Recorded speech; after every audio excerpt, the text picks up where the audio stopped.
All right, guys, welcome back to episode 24, Kings of Opinion. Another week in the books for NFL. I got the usual suspects here as always, Ernie and Wanderer. Give it up, guys. Happy Tuesday. Hope you're doing well, fam. Yeah, we pushed it back an extra day. It's not Monday, it's a Tuesday. So if you're listening to this, it's probably going to be Wednesday. But I'm going to start us off with the quick rant, like I normally do. It's Ryan's rant. What you And got? I got a few different things. I'm going to try and combine it all into one. So just when you think the NFL couldn't make any more money, you watch the Kansas City Chiefs game yesterday, Sunday. Why was that on Fox? I don't know. I have no clue. But, gossip here, or not any new news because now we're 2 days behind. But yeah, Oh, maybe that's why it was on Fox. You got Taylor Swift dating Travis Kelce. There you go. There's we the needed storyline. Anything else for the NFL to make more money on? The most popular pop singer right now is dating a football player. And I just read a little while ago that Kelsey's jersey sales today were up 400%. Yeah, Wow. you beat me to it. Yeah, she's got a shitload of fans. Yeah, he's outselling Patrick Mahomes right now. And with his podcast with his brother, which is great, it's one of the best ones out there, and the shows that he's done, and now he's dating her. It's crazy. Well, I don't know that they're technically dating because they said that they went out after the game and they didn't even hug or anything. Who knows? Maybe it's just a marketing ploy for Mr. Kelsey. I doubt it. I'll put it to you like this, okay? All the celebrities do the same thing. They're not really normally out in public doing the romantic kind of stuff or affectionate kind of stuff all the time, especially in the very beginning. I guess it's different when the camera's on you, right? Yeah, they're just out seen together, and that's enough. And I'll tell you this right now. If she's at the Meadowlands this Sunday, they're dating. That's it. If she comes to good old New Jersey to watch her man play the Jets and probably throttle the Jets, they're dating. That's all I'm going to say. You heard it here probably first. Maybe you didn't. Who knows? But they were talking all about it the last 2 days on the radio stations and everything like that. Like the NFL needed more money. You know what I mean? And it only really concerns one team. But now you have all these, what are they? Like Taylor Swift fans, I forget what they're called, like Swifties. Yeah, that sounds about right.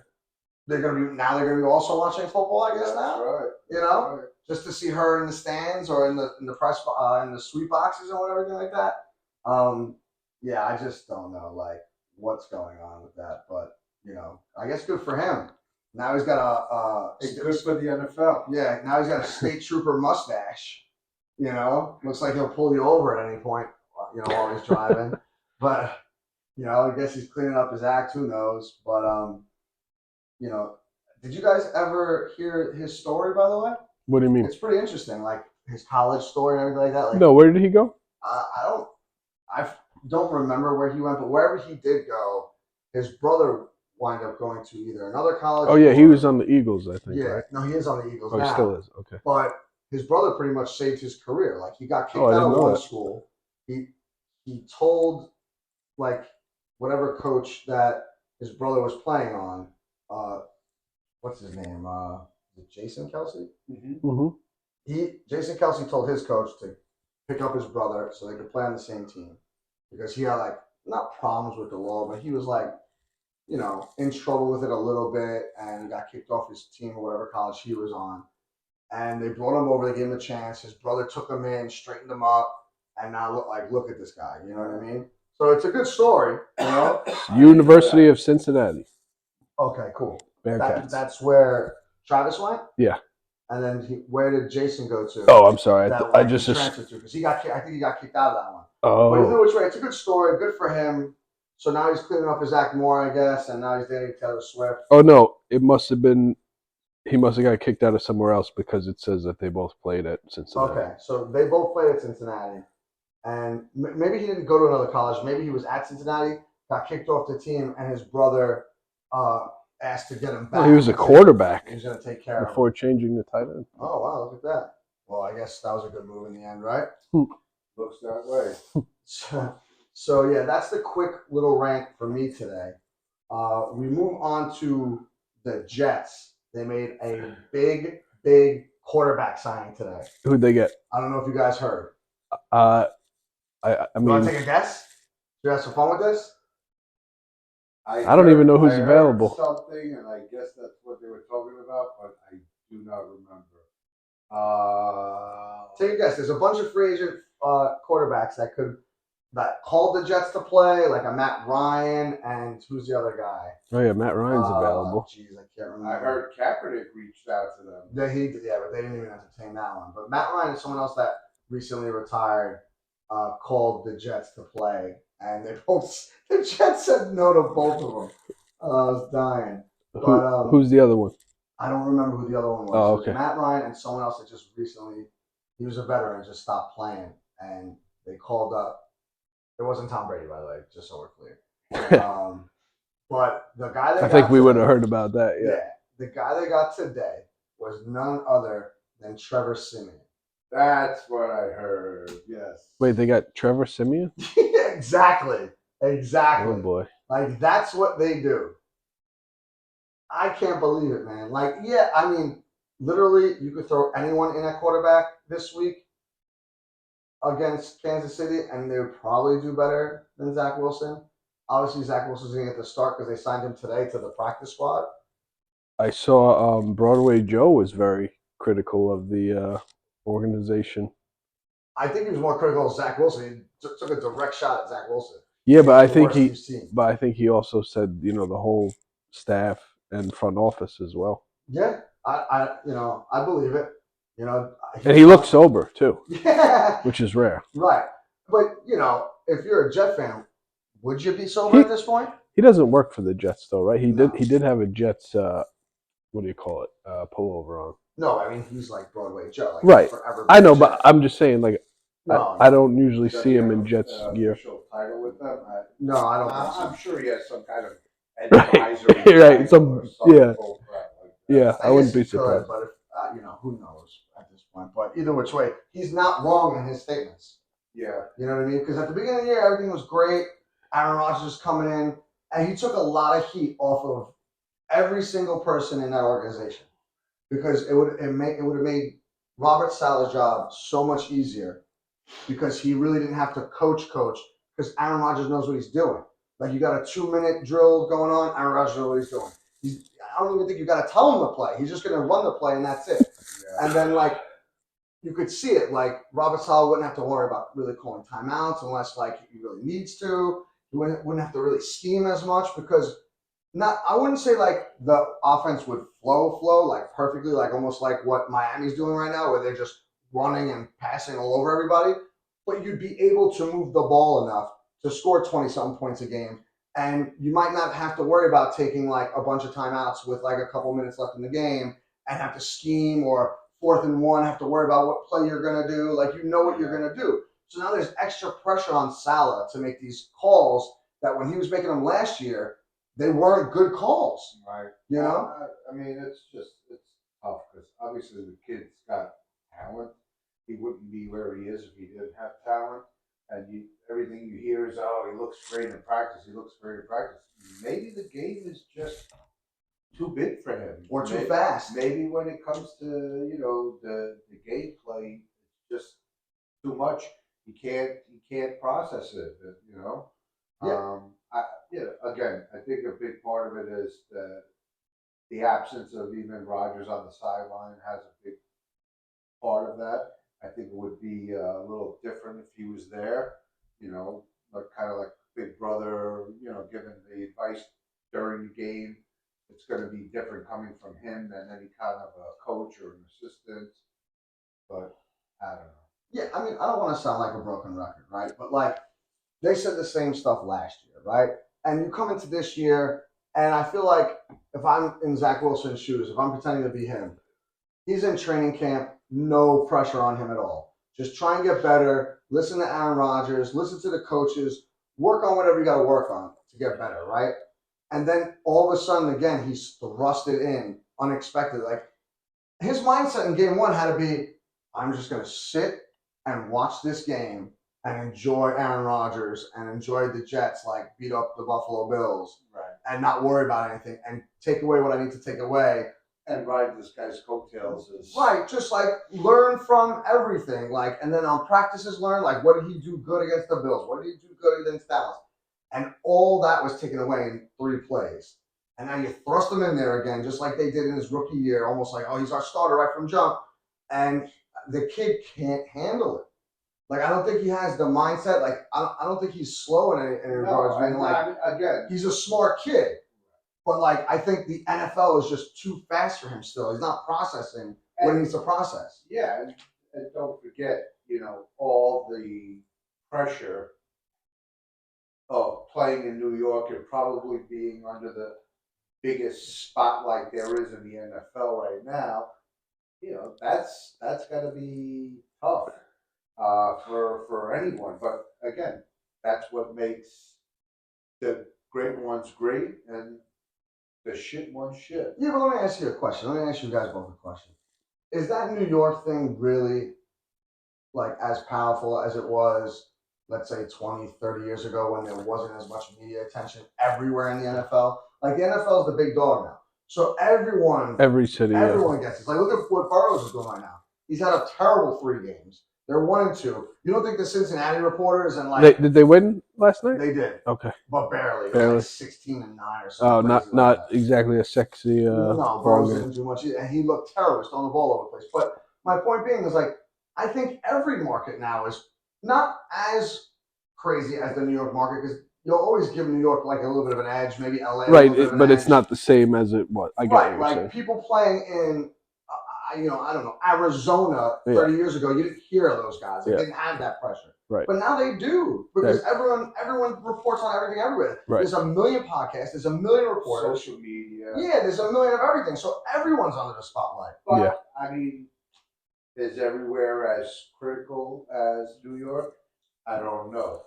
Well, that's the question I'm asking. Like, what do we think? Like, I think it's almost leveling out. Like, I give New York and like the bigger markets, like for football, let's just say, let's not even go crazy with all sports right now because all sports we'd be talking about this for 3 days. But just football right now, the big markets, New England, because they've been so good for so long. New York always. LA, Texas with the Cowboys.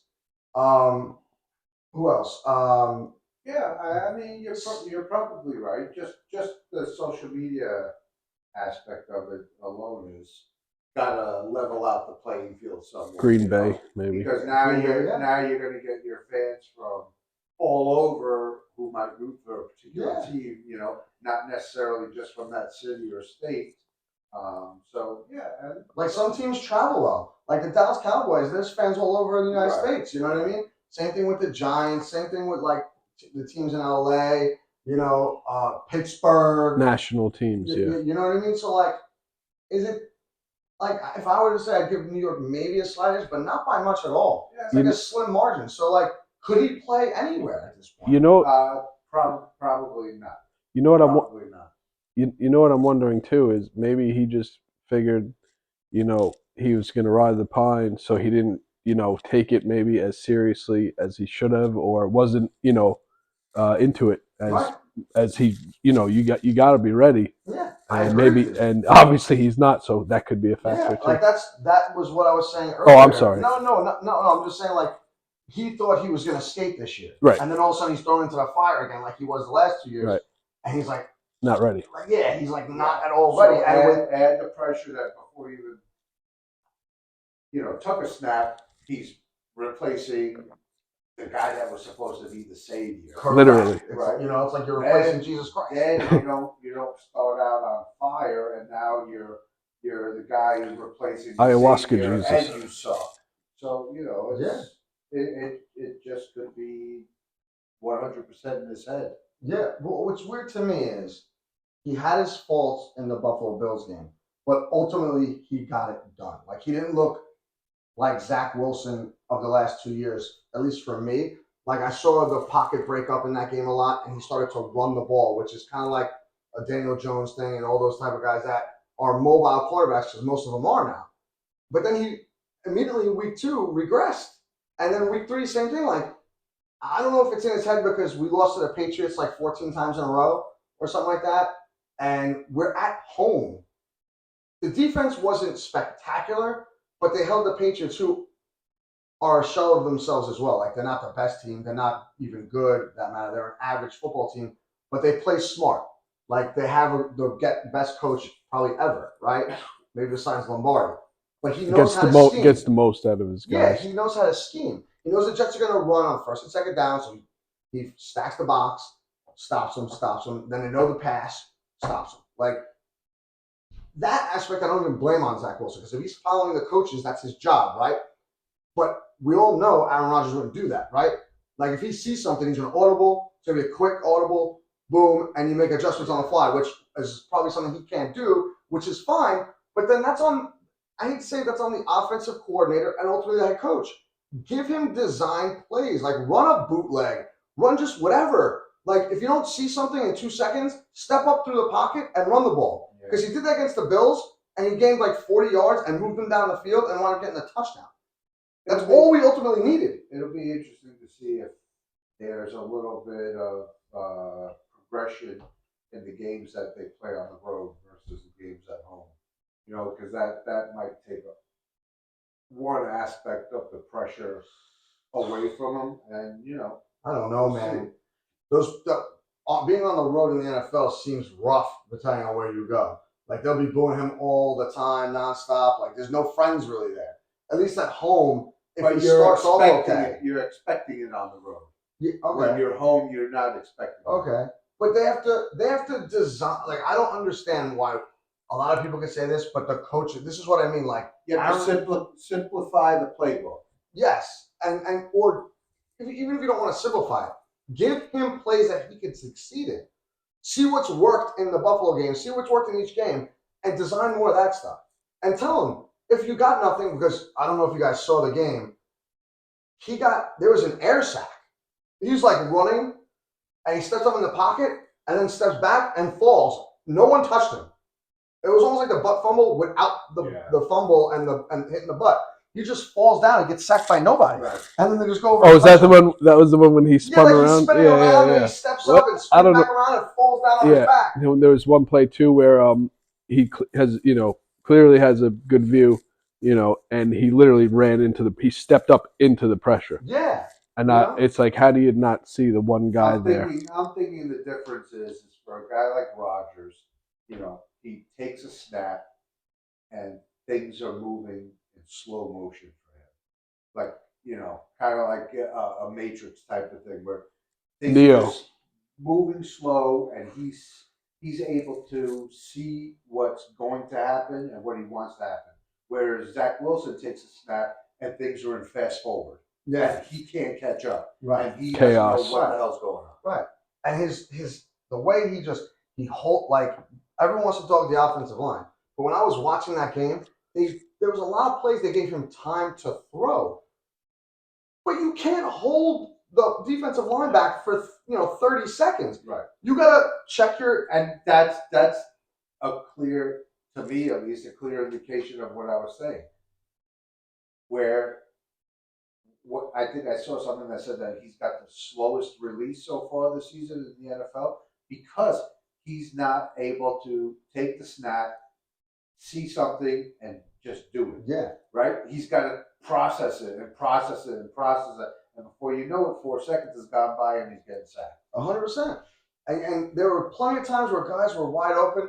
There was a few arguments on the sidelines in the Jet game that people were all pissed off about. And they're like, they're falling apart at the seams right now. And it's not all this poor kid's fault. I get it. But, like, I'd rather you almost count in your head. Like, don't even overthink and process. Just hike the ball, step back, or if you're, like, what I would probably do is I would line, unless it's even if it's a run play, leave him back in shotgun. It gives him at least another second if you're worried about the offensive line. 1, 2, throw the ball at somebody. If it's picked, it's picked. I don't even care at this point. Especially if you're going to leave him in and you don't have a viable backup or you're not going to put the backup in, get him just slinging the ball. And, like, he should always be looking for his top receivers first. And a running back literally should always be his last check down to his left or to his right. To just dump it off. And all three of their running backs are capable, if they're wide open for like 5 yards, to get 7 or 8 out of that. And then you shorten the field a little bit, or at least the first down, where now it's like 2nd and 2, 3 and 4, and now the defense doesn't know what's coming. You could do a run, you do a play action, you could do a straight up pass. I think it's to the point where it's just too much for him, and he just can't handle it and process it. And on top of, think about it, equate it to our everyday lives with work and stuff, right?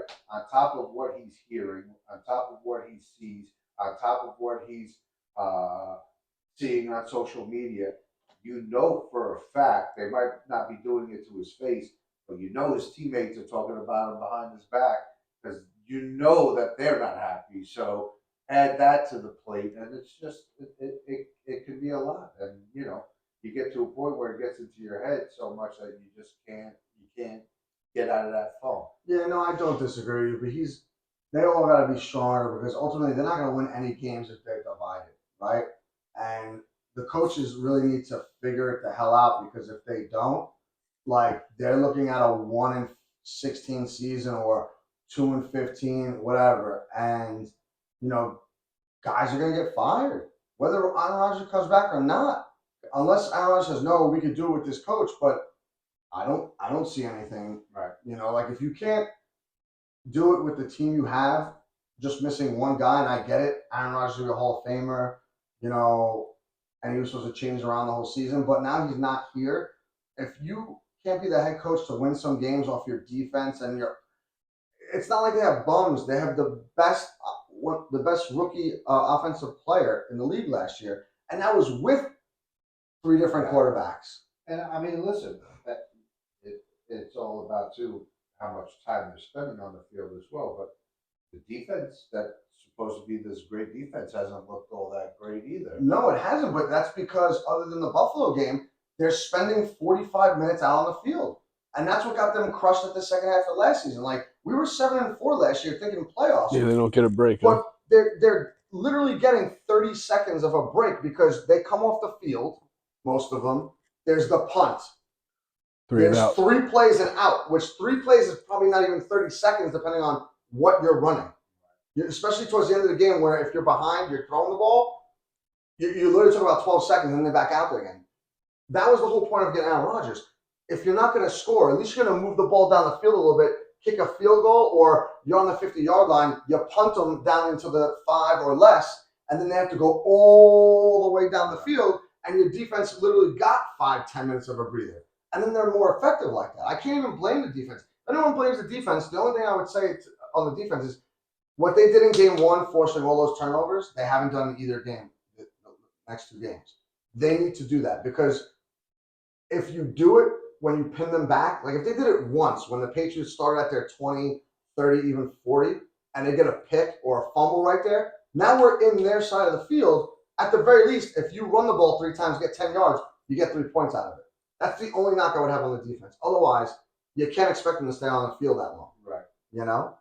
But I mean, listen, there's no guarantee that things would have been any different at this point if Rodgers was there. But at least that you would have had somebody confident and able to perform. And listen, the schedule doesn't get any easier. No, they got Kansas City this Sunday, which we'll let you know in the picks what I think about it. That's exactly.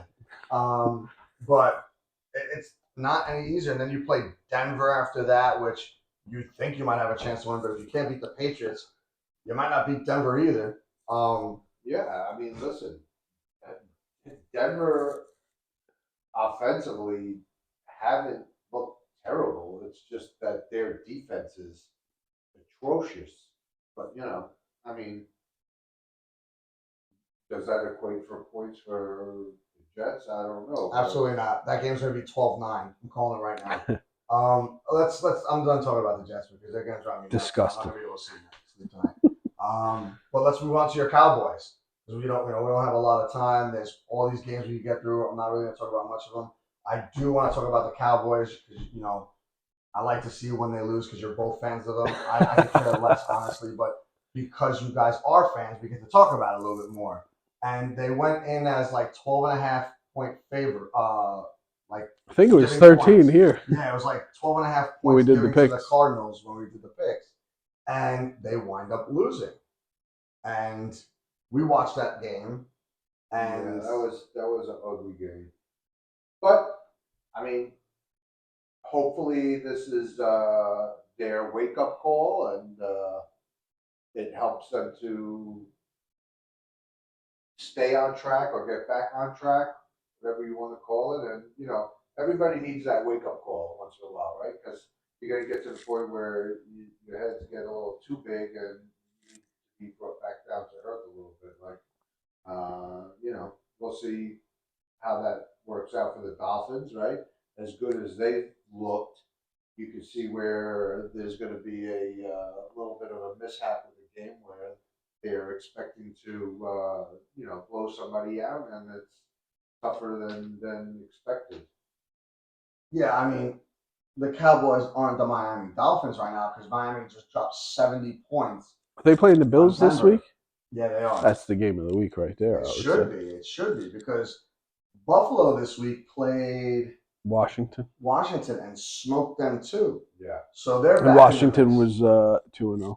Yeah, and Washington looked awful against the Bills. Like the Bills defense went off. Yeah, I only know this. Howell had Four picks. Yeah, wow. And they scored a touchdown off one of them, I think, or a fumble, whatever. Like I only put know up this, a 70 piece too. because I went. I mean, I'm sorry, that was the Dolphins. Yeah, they won like 38-0 or something like that. It was something crazy, 38-3. I don't remember, but I only know that the defense was so good against the Commanders because I went against them in one of my fantasy leagues against Jackie, and she smoked you, wiped the floor at you. The defense had 63 points. Granted, her fantasy football league, the defense scoring is a little outlandish, and I always tell her to change it. This isn't the Lim League. This is her league. This is her league, but like you get points if like the safety farts. You know what I mean? Like so it's like almost anything you can do, you get. What's like that? Half a point for one of those? No, it's 3 points. It's crazy.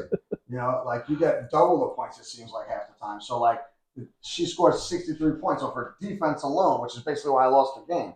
Because I scored 130, which is not great, but like you would think you'd have a chance, yeah. Yeah, I would have lost maybe by a couple points, 10 points, but 63 points, you take that away. That's crazy. You give it 10, right? Maybe 15. Yeah, I don't know if I like. She scores 140. I mean, I know I'm retired and everything, but I don't know if I like a league where defense, can score that many points. I've always kind of complained about it a little bit, so maybe we should change the It's score. fallen on deaf ears. Yeah, kind of, because if it wins you one game, which it has, then you like it. And I feel like everyone in the league has gotten a little taste where like your defense put up 50-something points and you won the week because of your defense. Yeah, but it's just crazy, dude. It's crazy. Yeah, I've been in a couple of leagues where like there was huge bonuses for defense, and I never was a fan of that. And let's correct this for a second. I know you're retired. Yeah. You still pay a little bit of attention. I feel like you're TB12. Somewhat. Like you might come out of retirement in like a year or two. I don't think so. Listen, I'll never say never, but if I was doubt a gambling man, like I put money that you come out of retirement. Okay. Like MJ. Well, yeah. I mean, listen.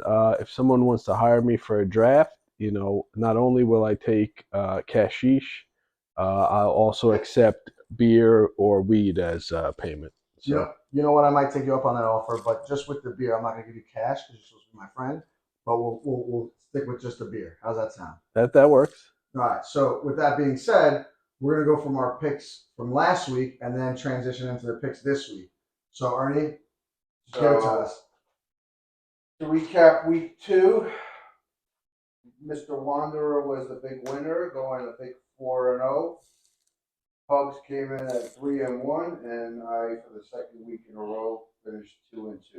Even Steven. Bringing our season totals to Wanderer leading at 5-3, me at 4-4, and Pugs bringing up the rear at 3-5. All right, not too shabby. And in the fashion of golf and the Ryder Cup coming up this weekend, we'll give Wanderer the tee box and let him make his picks for this week. Oh, thank you, Ernie. You're a gentleman. All right. So my picks for week 3 in the league where they play for pay, we're going with the Chiefs minus 9.5 in a bloodbath against the aforementioned Jets. Next up, we're going to go with the Texans +3. I picked them in week 1. It didn't work out, but things are going to change. I can feel it. Next up, we have Tampa +3. Hopefully, they can get the job done. Also, I have family that are fans, and I think they were at the game last night. Nice. So yeah, and then of course we got to pick. I got to pick the Cowboys game. I'm actually going to go with the Cowboys this week, going as opposed to going against them last week. And yeah, those are my picks for week 3. All right, here we go. After a strong second week, I'm going to keep it going with week 3. I'm going to take the Eagles at -8. I think they're just starting to catch their stride.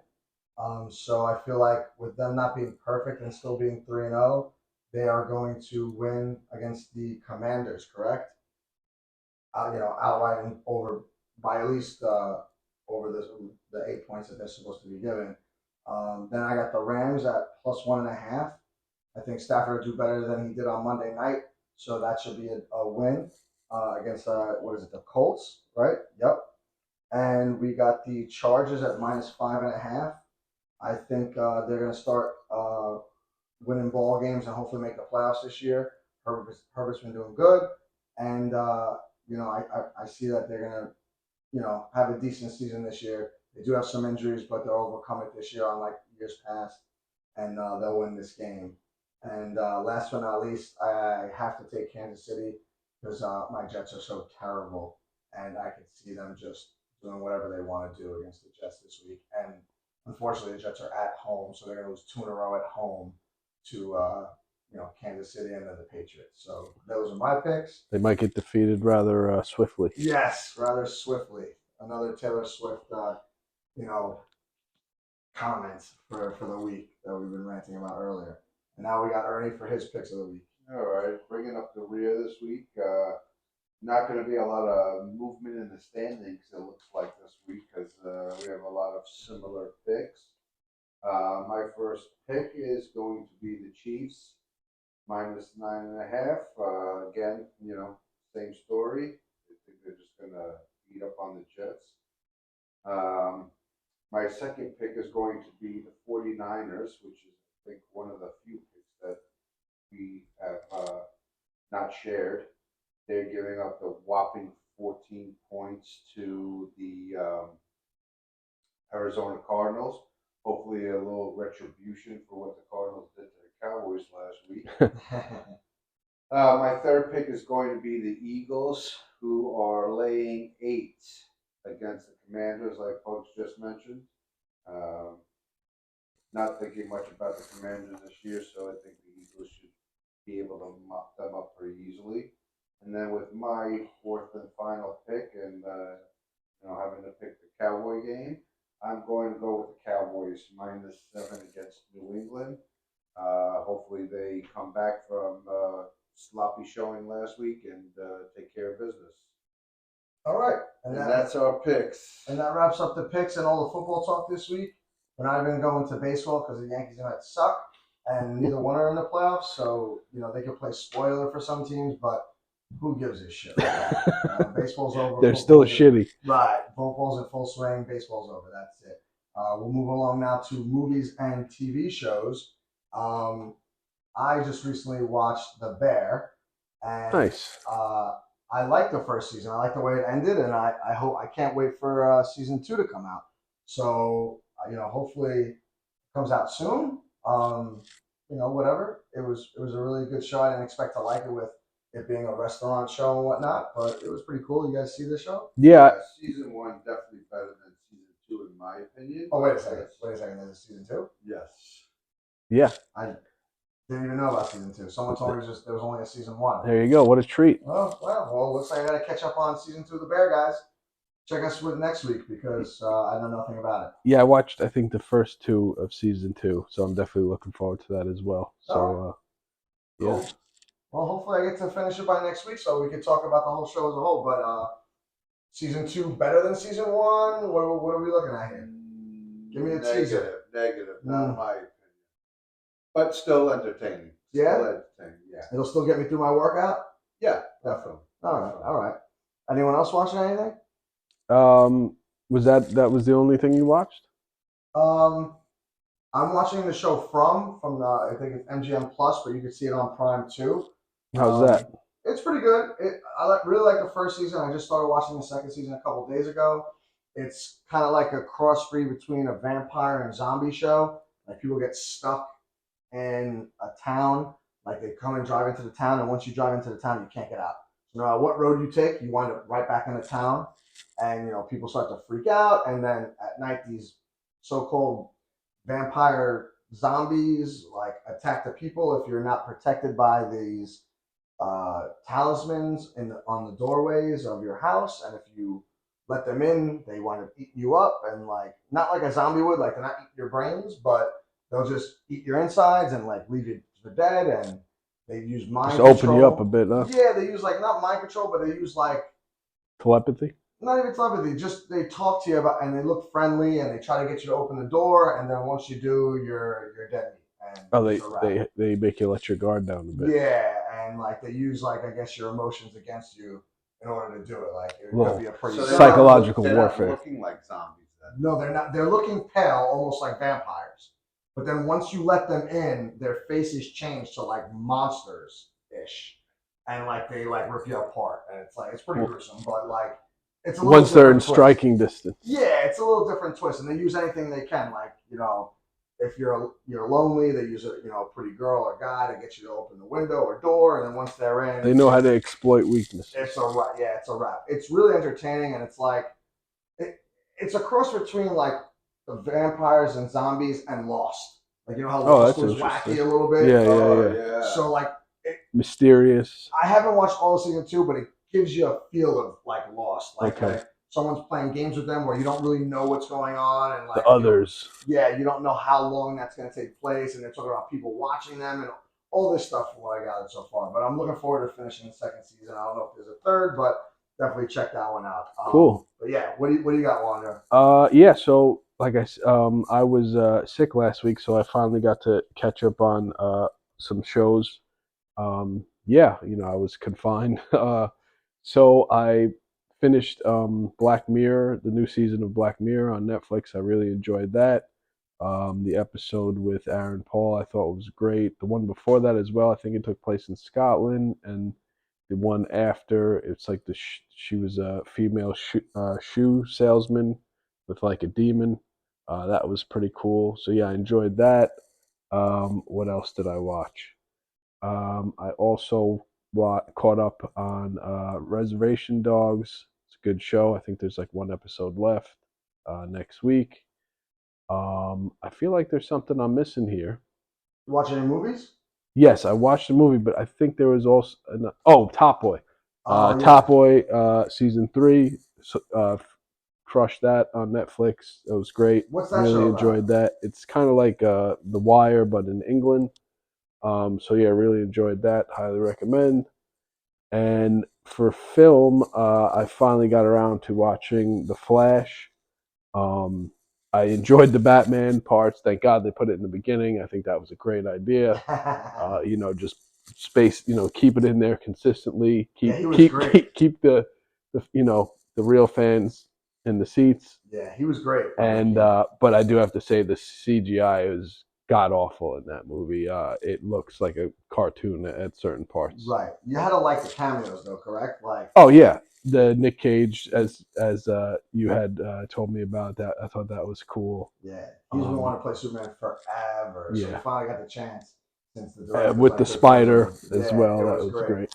He probably loved every minute of that. And he probably didn't do much of an acting in that thing. They probably just put him in the suit, and that looked all CGI. So like, I don't even know maybe if he was even there. They probably put his face on the body. Possible. I just wonder, like, when they see that on, like, when they're making it, if they're just like, oh, that's perfect, because like whoever said that, they're not telling the truth. Yeah, the CGI in the beginning. Maybe we're just spoiled from Marvel. I don't know. But even Marvel was getting lax with the CGI. But the beginning, when the Flash was like saving all those babies. Oh my God, that looked so bad. And then the end, when he back in time, it looked. Everything terrible. looks like that. The beginning looked like putty. Like everything just looked not real. And and then the end is just like it's just too much all over the place, and it looks like cartoons. Yeah, and I guess one last note for movies. I didn't see it, but Expendables 4 came out over the weekend. Oh, it didn't do well, right? It totally bombed. I mean, what are they really expecting at this Totally point? bombed. It was so bad. But yeah, I mean, I was gonna go see it, but now I don't even think I'm gonna go see it. I'm just going. You still have that pass? I do have that pass, but I don't Okay. even think I'll give them my money to go see that movie. Okay. Like that's how bad, because they got rid of all like the famous action stars from the 80s and 90s. Like there's not many of them in there. They put like a whole bunch of new Oh, they people. replaced them? Yeah, I don't know if Oh, they well, I replaced mean, them. I think was the trailer. It was Statham and Megan Fox. Yeah, and like Stallone's still in it, Statham's in it. There's a couple guys that are still in it from all of them, but like, I don't think there's Arnold in it. There's no Bruce Willis in it anymore. There's no Chuck Norris. There's nobody. Like everyone's done. Like just a random thought here. Did you see the new Ninja Turtles? I have not yet. I want to see that. One? Yeah, I want to see it's really that. good. It's like I don't know if it's a cartoon. It looks like kind of like stop animation, maybe. Yeah, but like it's like not live. Not live. Yeah, not real actors. It's the same as Spider-Man. Right. Oh, okay. I heard from everyone that saw it, it's fantastic. It's Yeah, actually good cast too. It's actually streaming on something right now, so you can watch it. I gotta find out where it is. Nice. So yeah, I'll let you know, and so we can watch it. And we'll right on. About it. But bringing up the end of the show in the rear. Oh yeah. What are your yeah? Well, I'll throw out the 3 music selections for this week. We have first up, we've got "Faith Is a Rock." That's by Mike Wiki and the Alchemist. Next up is "Threesome for Dirty Secrets" B-side. That's by Huss Kingpin. And last but not least, we have Fielded from Backwood. She's on the Backwood Studios label with Plus One. So those are the 3 selections for this week. All right, good stuff. And that's pretty much going to be the week for us. We'll get back to you next week with how we did with our picks this week, how we're going to do for our picks next week. More football, no baseball, basically. It's going to be the playoffs by next week, and I'm not excited for that. And like they say in the movies, that's a wrap, folks. Take care, guys. Have a great rest of the week. Thanks for chilling with us, fam. All right, enjoy the week, guys. We'll see you later.